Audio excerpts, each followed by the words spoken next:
Happy Hump Day, everyone. Back here with another DFS video. Today I'm here for DFSR and Lineup Lab. Going to be talking a little bit how my GPP process, how I go about using the optimizer and some of the tools on a day-to-day basis to make some GPP lineups. The optimizer is set up, and it's, you know, the projections that we do at DFSR are there with a floor. They're not really looking so much at the upside of a player, more as a floor. So it's more of a cash game when you're coming down and you're creating your lineups and you're hitting calculate. Those are going to be more of a cash game based lineup. So I'm going to go over just a little bit how I use it for making GPP lineups. So what we'll do is start at dfsr.com.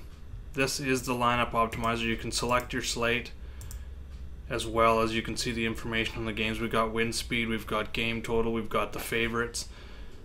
One thing I like to do at the start every day, Lineup Labs has a weather tab, and this is available for free, so this isn't something you have to sign up for, but once you get in there, you're probably going to want to sign up for the optimizer player lab graphs. As you can see, we've got daily fantasy graphs here. So I like to start at the weather, kind of monitor, check out if there's any situations going on today in any of the cities. So I'm just going to scroll to the bottom here because there was one that we're probably going to have to X off our list. I'm going to monitor through the day, but it looks like the St. Louis-Milwaukee game in St. Louis is going to be rained out tonight, looking like 90% plus chance of rain pretty much throughout the day, through game time as well. So what we're going to do there, looking at the optimizer, scroll down, we've got it marked as red, so we're just going to click on it to get it right out of there. Closer to game time, doing the updates in the background, what you're going to see is this game will still be on here, but if you run an optimized lineup, you're not going to see any of those players in there as we remove those players from the optimizer and in the projections here. None of those players from those games once it's confirmed. So the next thing I like to do and keep open tab all day is the Lineup Lab lineup tool. Just kind of shows you the starting lineups every night, the starting pitchers. So as lineups come in and keep refreshing this page, we're going to see the starting lineups start to populate. It's early in the morning now on Wednesday, so we're not going to see anything yet. No lineups are in yet. So, but I keep that open just to be able to see where guys are hitting it in the order. And something else you're going to see on the optimizer as well is when you go into catcher, first base, all the positions that are non-pitcher. As lineups come in, you'll also see their batting order beside them, their name between their projection and their name here on the list. So there's two places you can kind of see where a player's batting order is. Then I made this sheet yesterday. It's something I look at when I am trying to target my starting pitchers. So I've got every pitcher on the slate tonight, their opponent, DK price, FanDuel, and then just some stats that I pulled from Fangraphs. These would be 2017 stats. So a nice little thing that I like to do is compare these 2017 stats, as well as open the player lab on DFSR, DraftKings, and then just kind of come down here because right now we have this sitting with the 2016 stats pull. So it's just a nice way to compare. So one guy just off the top here, what I was looking at this morning was Jake Arrieta. See, last year he had a 308 whip and an 8.7 K per 9, 359 ERA. So going looking at him today, what we see, his xFIP is right there, right about the same range, touch higher. K per 9 is up, good to see. Now the ERA is higher than last year, and it's probably like one run worse right now. So why is that? So I kind of go look at his BABIP. You see that it's at 324 right now. And going over to the Fangraphs page and looking at his season by season stats, and I always like to hit minor leagues here to get the AAA stats and just get his average for his career, 268. So he's running a lot. He's getting a little bit unlucky, I guess you could say, running quite a bit higher than his average BABIP, which is just batting average of balls in play. So usually you don't really go off a league average. I like to go off more of a player's career average because some guys run lower, obviously, and some guys are going to run higher compared to the league average. Some guys will be bringing that average down. So Jake Arrieta definitely going to be a target. Looks like he's a little bit better priced over here on FanDuel. He's a third priced in pitching. So that's kind of a nice reference looking back and forth, one way to look. And swing and strike percentage of 11%. So he's one guy I'm going to look at for sure. Like I said, we're going to cross out the St. Louis and Milwaukee game. So I'm just going to highlight them and cross them off red just so I don't have to think about them. And once that game is going, I'm probably going to delete them right from the sheet. So one thing I didn't mention with this sheet, you can get it at DFSR, I'm going to post it every day, is once you open it up, to be able to sort any of these columns, like if you want to see the guys who have the highest K per 9, you can go there and you can sort that column. Maybe ground ball, or let's say swing and strike percentage. So we just go up to data sort Z to A, which is highest to lowest, and then it's going to list them that way rather than by salary, which would be again highest to lowest. No matter, just to be able to do that, because it's view only when you first open it, you're going to want to hit file, make a copy, name it whatever you want, and click OK. It's going to open another sheet, exact same sheet, but this will be your sheet only, and you will be able to sort these columns. Just makes it a little bit easier if you want a nice quick look at any of these stats. So I use this twofold. I use it for targeting my pitchers, but I will also use it for looking for my stacks. So the first thing I will do is go to hard contact percentage, and I'm going to sort highest to lowest. I'm going to look at the pitchers that are getting hit hard right now, and then just kind of analyze some of their numbers here. So Robbie Ray right at the top is getting 48% hard contact rate.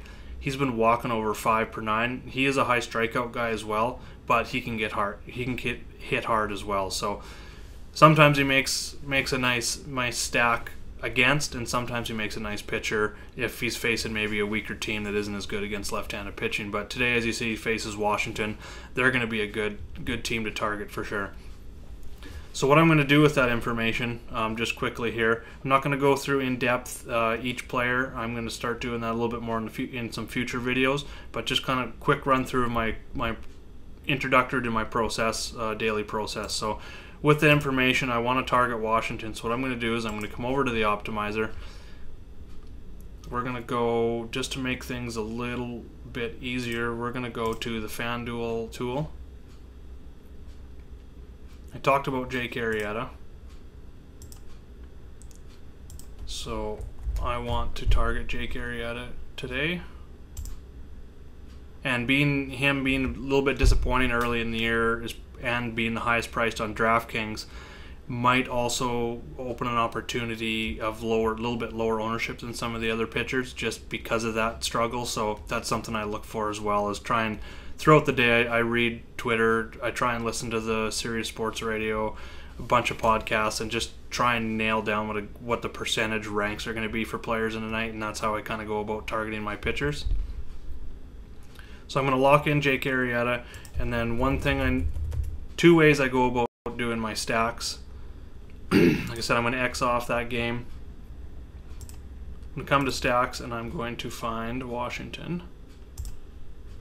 And then I'm going to hit 25 lineups and calculate.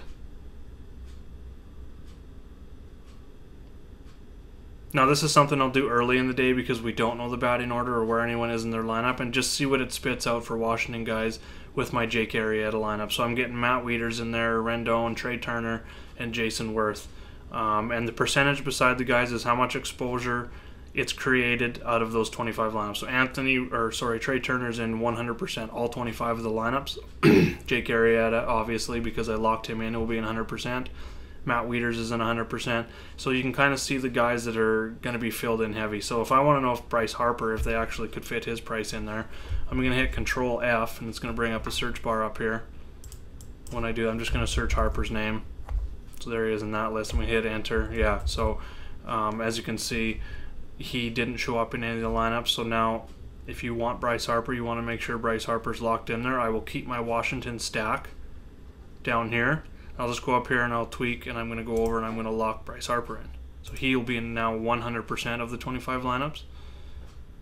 Once you start getting a little bit deeper into tweaking these and locking guys in, hitting stacks, it's going to take a lot longer to generate these lineups just because it's doing its process in the back end. So now we see we got Bryce Harper, Trey Turner in 100% of the lineups. It got rid of Wieters and got some value. Looks like we got kind of a punt catcher. So I'll kind of play with these all day. If there's some that I like, I'll save my work, or sometimes what I'll do is I'll just take a screenshot of that lineup, or even just go to DraftKings or FanDuel and just go enter that lineup in. I can always tweak it later as I get those lineups. Then I don't forget and I've got them in. Even if something's off, I go check them right before lock and make sure everyone's in the lineup. So that's one way I go about stacking. Now, another way I do it is I started the process here by locking Harper in. I'm going to go wipe out Washington. So there's nothing in there, and I'm just going to lock in individual players. So I want Bryce Harper, and I want Trey Turner, and I want Ryan Zimmerman. Let's say all three of them in 100% of my lineups. Let's see if it'll work with Jake Arrieta at 100% as well. It did. So we got Jake Arrieta, Trey Turner, Bryce Harper, and Ryan Zimmerman, who we all locked. And then it's just filling in lineups around them. So you can see it likes Curtis Granderson a lot tonight in this lineup at 2,300 on FanDuel. And Steve Pearce is in 100% as well. I have to check the Toronto matchup. Yeah, they're facing a lefty, so they like Steve Pearce. He's got lefty split, so that makes a lot of sense there. So that's just kind of introductory of how I go about making my GPP lineups every day, and it really honestly starts when I wake up in the morning with looking at the pitchers, the weather, and then just monitoring the starting lineups throughout the day, and then just going in the optimizer and doing more than just hitting calculate. I'll always leave it at 25 lineups, but I'm always tweaking, running double stacks, two teams that I like, and just seeing what the optimizer comes up with to fill in around them. And another thing I didn't mention here was, say you don't like Trevor Plouffe at all. You don't want him in any of your lineups. You can just go over here, hit X, and then go recalculate again. And like I said, the more X's and locks that you start getting into the formula for the computer, what it's going to do, it's just going to take longer, and sometimes it may not generate a lineup, and that just means that you've locked or X'd too many players out. So what you're going to need to do to reset everything is just reload the page. And closer to lock, you know, about 4 or 5 o'clock Eastern time in the afternoon, once lineups start coming in and we start tweaking things on the back end as for projections, what you're going to see is a reload page come up here on the bottom, and that will reload the page. So just remember, when you do hit that all your locked players are going to be now right back to normal. It's going to be at default. So if you have any questions, I'm going to be around the chat room all day long. There's this chat room. This is just the public chat room. As basketball's winding down, everything's winding down. We're going to see a lot of baseball chat in there. So that's mostly where I'm going to be during the day. You can also go into menu here at the bottom, click on chat, and go to MLB chat. I'll also be in the NASCAR chat room. We got NASCAR race coming up, and PGA, I'm monitoring the weather for that as well. As we're there for the Wells Fargo Championship in North Carolina, it looks like we might have some heavy winds throughout the week, and just monitoring. So yeah, check all three of those chat rooms. I will be around. Hammer questions, you can hit me up on Twitter at Jaeger_bombs9.